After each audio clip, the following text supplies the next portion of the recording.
Hello, happy Friday. It is February 19th, 2021, episode 701 of the podcast. This is Your Daily Detroit, and I'm Jer Stays.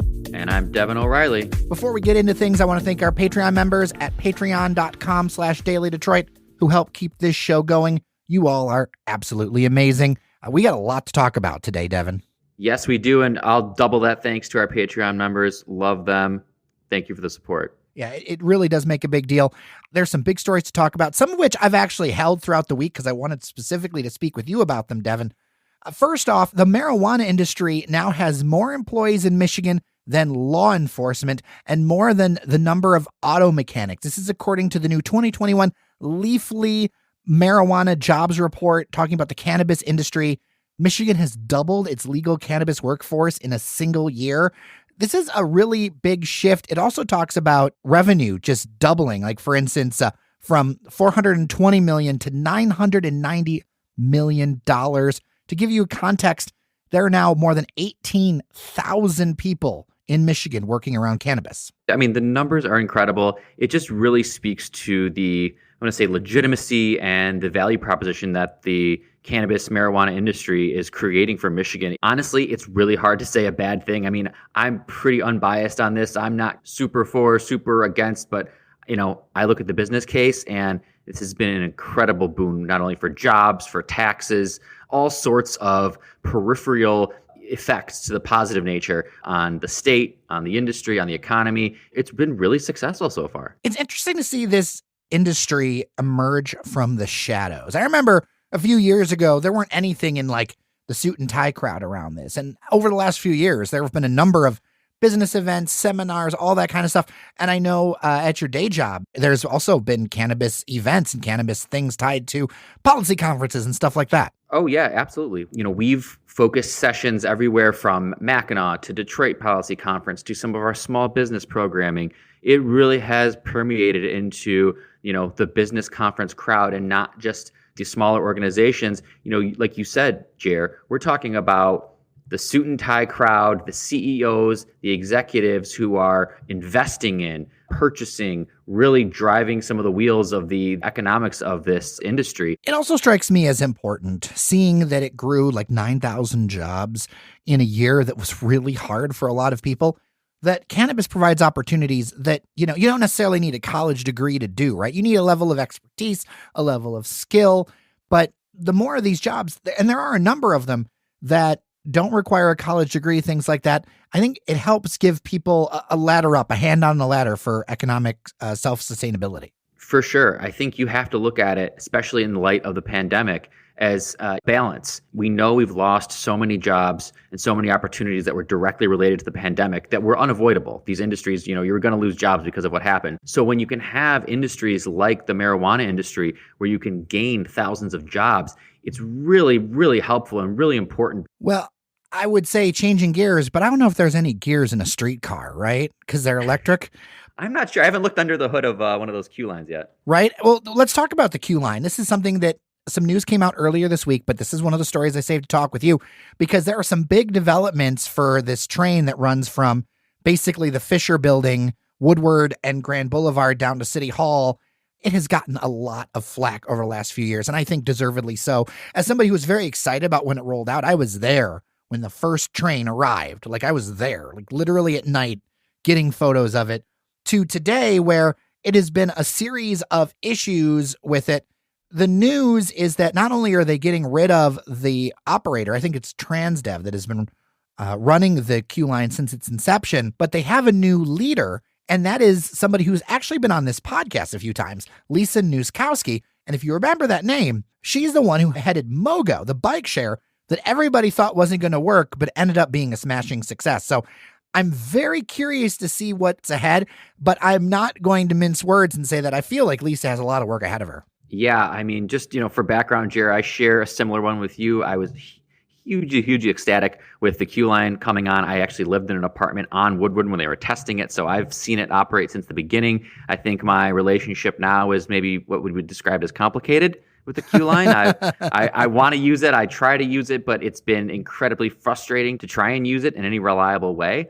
And so I'm really glad to see that the change is happening. I mean, it's too early to say what that change will be and if it will be for the better, but I think Lisa is fantastic. She did a great job with Mogo. So if there's someone who can take a bite out of this or kind of turn this around, I think Lisa is the person for the job. Well, my biggest criticism of the QLINEs in the last couple of years has been it looks like a train, but it doesn't act like one, right? It goes real slow. As a townie, if you want to use transit around here, you just hop on the bus because you're going to get there faster. I was promised a number of times that signal priority was going to be a thing where the signals would change with the QLINE so that it would not have to stop so often at lights and things. But for a variety of reasons, it just has not gotten off the mark. And from a greater regional perspective, because I know some listeners might go, I don't care about this 3.3 mile train, in downtown Detroit. I think that it's going to be hard to get any conversation around transit going unless the QLINE starts to become something that we can be proud of around service, because far too many people think it's People Mover 2 right now. You're kind of half right. It behaves like a train, but more like an Amtrak train in terms of reliability. Oh, I try to use it, and an easy anecdote would be, from where I live, it's less than a quarter mile to the nearest QLINE station, and I can head out and walk there in 10 minutes. And when I get to the station, it may say the QLINE is arriving in 1 minute, or it may say it's arriving in 29 minutes. And I don't have a reliable app or any way of knowing how close the QLINE is other than looking down Woodward and seeing if I can see it or not. So that's the type of frustration that people have with it. And so reliability will be a huge thing if that can be improved, real-time tracking, things like that. And you mentioned it is designed to be part of a larger system. So the 3.3 miles is a piece, but if you look at where it is positioned, it's somewhat connected to the Amtrak stations, bus lines. So the goal is it is designed to be a connecting piece, not an entire transit system in and of itself. Just so that listeners know, the target date for this thing to open is late summer. What do you think about that? Personally, I think it's a little late. At that point, it'll have been offline for almost a year and a half. I think you need to get that thing moving again, or people are going to forget about it and not really miss it. What I feel bad about is all the business owners that gave up so much traffic and time for this thing. I mean, I know that there were additional benefits for infrastructure underground and stuff like that for tearing up Woodward, but I really feel bad for those businesses that really took it on the chin the whole time, and it just hasn't panned out for them. And I hope that that's something that changes in the future, because we have it. We have it here. It's funded. I mean, I think it would be just terrible if we don't get this thing on track. Well, I hope that we can talk about this with Lisa sometime, that she'll come back on the podcast. I know some of our questions are tough, but I think it would be good. And I think it'd be good to do an in-depth look at what exactly are they planning. And I know that Lisa is somebody, at least in the past, has been very good about sharing, like, okay, like with Mogo this is what we're doing. This is what we're looking to do. This is what we can't do. And I always appreciated that about her. Let's move to the East Side in a story that I remember covering quite a while ago, because actually we were the ones who broke and shared on Detroit Public Television, as well as Daily Detroit, about Packard Plant owner Fernando Pallazuelo owning basically a metric ton of property taxes. And this was something that at the time I was concerned, and I looked into this, when that bridge fell, or whatever you want to call it, the causeway, anyway, fell onto East Grand Boulevard. Well, lots of people were looking at the bridge. I went, well, why did this thing fall? And looking into the details and realizing just how much in back taxes and water bills and things that Pallazuelo owed. And we know this thanks to a new Cranes report from Kirk Pinot, building and doing more work, which is just impressive. Basically, he now owes more than double what he paid for the plant in 2013. He owes more than $820,000. I, of course, will put a link to this in the show notes. But I'll tell you, back in the day, I was real skeptical of the things that they were telling me. I didn't feel like they were going to do this. Of course, you report balance and you make sure you share whatever. But I don't know. This whole deal smelled of the old Detroit. Let's do a press release. Let's have big ideas, but then nothing really happens. Yeah, Jer. I mean, I think that you're being very pragmatic about it, and it's smartly so. I remember, a few years ago, Fernando essentially rode in on a proverbial white horse, purchasing up all this property in the Packard plant and just painting this vivid picture of all the transformation that was going to take place and all this that was going to be created. And I think that people like yourself and myself and people who've been around even much longer than us looked at that with a lot of skepticism because we know how hard it is to get things done around here. And we know especially how hard it is when it comes to blighted properties and places that have, existed in their current state for a very long time, like the Packard Plant. And I, like you, when I heard of some of these wild and almost fantastical ideas, was quite skeptical. So I'm not surprised this is happening. It's really unfortunate because whether or not we were skeptical of it, we were told a lot and promised a lot of things from Fernando and company. And literally none of it has come to fruition. He might as well have told us he's going to build a 1,000-foot skyscraper on top of the Packard plant because I had as much, faith that was going to happen. I remember standing in the winter last year outside of their so-called brewery where no work had happened. And I remember that whole pitch. Remember there was going to be that whole Packard Plant brewery thing and all that other stuff. And I sat out there with the camera crew and there was just nothing. There was a sign and it was cold and there was nobody around. And I'm just sitting there going, this isn't the juice. Like, this isn't the thing. And you can tell when a project has momentum when it doesn't. And what I feel bad about is that, yeah, lots of projects don't work and taking a risk that's what happens sometimes. But I feel like dragging this out like they have, that's not fair to the residents, right? To take this on, what is it now, 8 years ago? If we're talking like 2013, that's not fair to residents. And I really wish developers would think about that. Like, yeah, people are going to make money and they're going to do their thing. But like holding on to it and kind of forestalling what really seems to be the inevitable outside of, say, the administration building or something, that this place is going to get knocked down. I think it's better to be honest about it than try to like hold on to it forever and kind of hold up a whole section of town. You're right. It's unfortunate that, residents' emotions and hopes kind of get tied up in that because, of course, if you live near there, I'm sure you were incredibly happy to hear that. And, maybe that made you stick around a little longer. Or maybe that gave you hope that you could live next to this exciting new development. But the reality is, sadly, is, nothing's going to happen there. Especially we're 8 years in, like you said, this one is clearly going belly up. That space is just so darn big. I mean, outside of a large manufacturing facility, that's a teardown. It really is. And I think this was the last chance to make something of the Packard plant. And unfortunately, I think that the dream is dead and they need to start looking for other use cases for that open land. Devin, you kind of are the man about town when it comes to daily Detroit. And so I can't let you go, especially on a Friday where we'd like to have some fun conversations. Although this first one isn't going to be so fun. I want to talk about food. I want to talk about restaurants, specifically Onassis Coney Island closed. That's a favorite of some of my friends over there in Michigan and Trumbull. It's been there for a while. It was an every man's kind of Coney place. It apparently, according to Luis Aguilar from Bridge Detroit, closed without warning, kind of with a sign in the window. Other reports said that the landlord didn't even know about it. And then in the sign in the window, they talked about how they were going to find another place or hope to find another place. There aren't a lot of details as to why this closed, but there's part of me that, as much as I've had a good number of Coneys from that place, I'm not necessarily surprised with the changing landscape that is Corktown. That's part of the story is, Onassis was one of really the last vestiges of old Corktown, which is, again, we're talking in crazy terms here, 10 years ago or less, but it was one of the last vestiges of kind of old Corktown.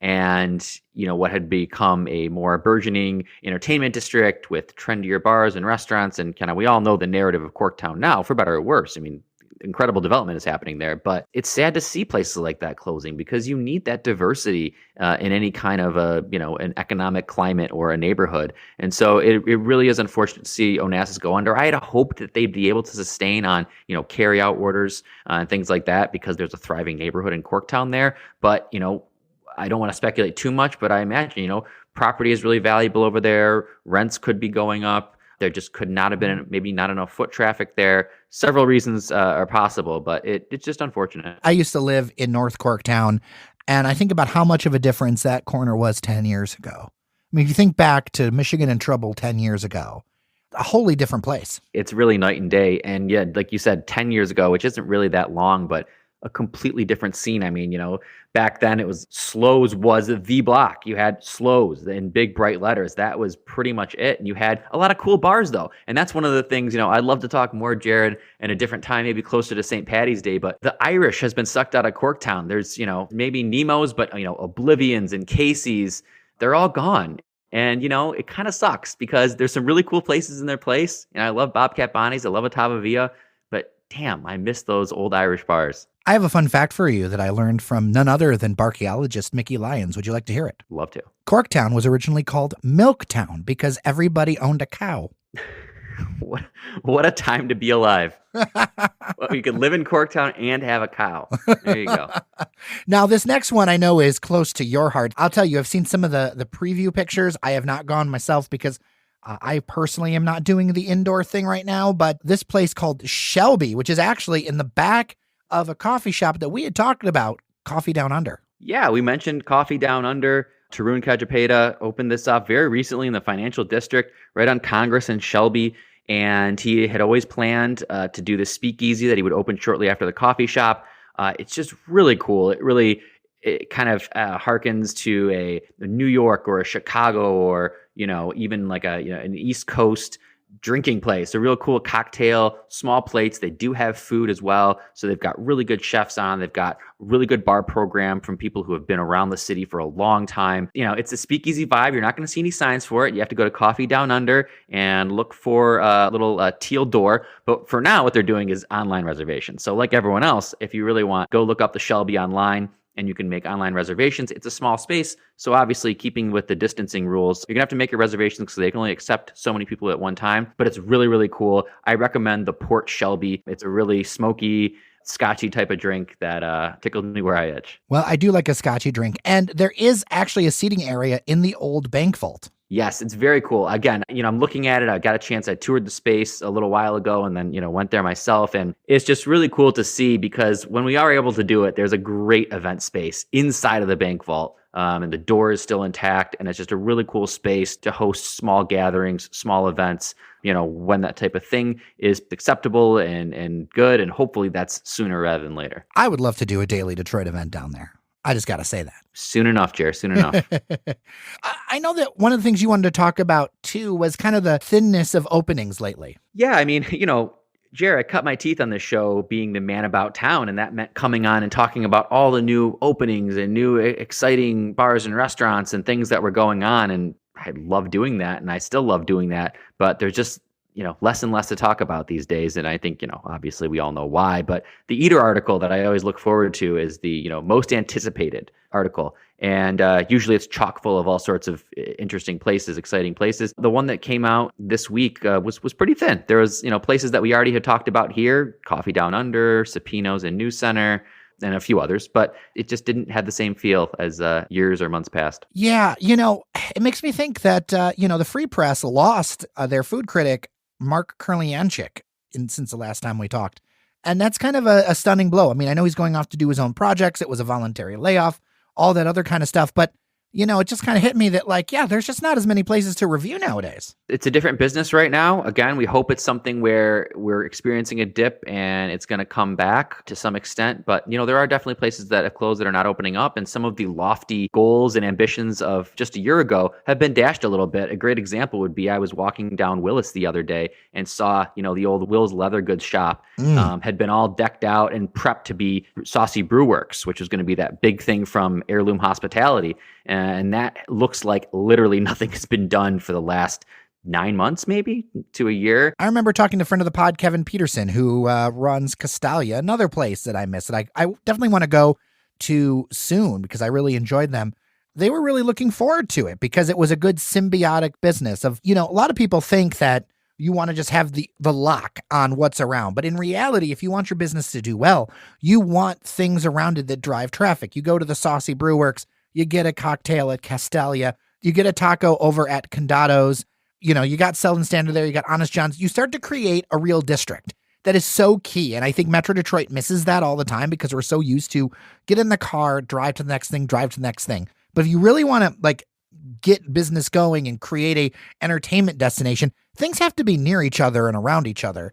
And I wonder how all of that stuff's going to play out. Yeah, you need all these places around each other to play off each other. Exactly what you said, Jared. And we were getting some of that, and it's still there in what I would call kind of the new Midtown cluster of She-Wolf, Condado's, Selden Standard, Castalia, hopefully still Sauce coming. Smith & Co. was right in that area too. You've got Old Miami, the venerable Old Miami still there. So that area is still tons of potential and tons of current thriving businesses.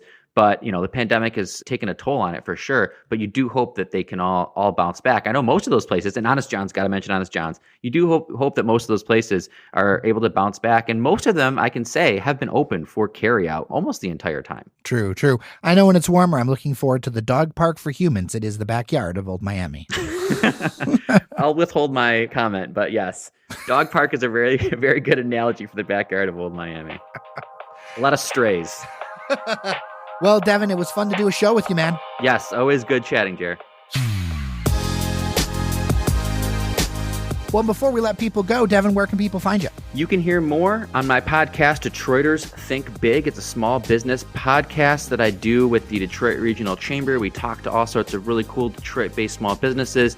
This week, I've got Asia Hamilton from Norwest Art Gallery in Grandmont Rosedale talking about the burgeoning art scene over there. So check it out, Detroiters Think Big podcast by the Detroit Regional Chamber. Well, and thank you so much, everyone, for listening. Thanks to the people behind the scenes like Cheyenne Nosarini, Randy Walker, Fletcher Sharp, and of course, our Patreon members at patreon.com/dailydetroit. Also, thanks to John over at Fusion Marketing, tryfusionmarketing.com, and Erica at Frugal on the Fly, both two places that do underwriting to help support us. And if you'd like to support us, patreon.com/dailydetroit, or send me an email, dailydetroit@gmail.com. Well, with that, I am Jer Stays. I'm Devin O'Reilly. Take care of each other, and we'll see you around Detroit.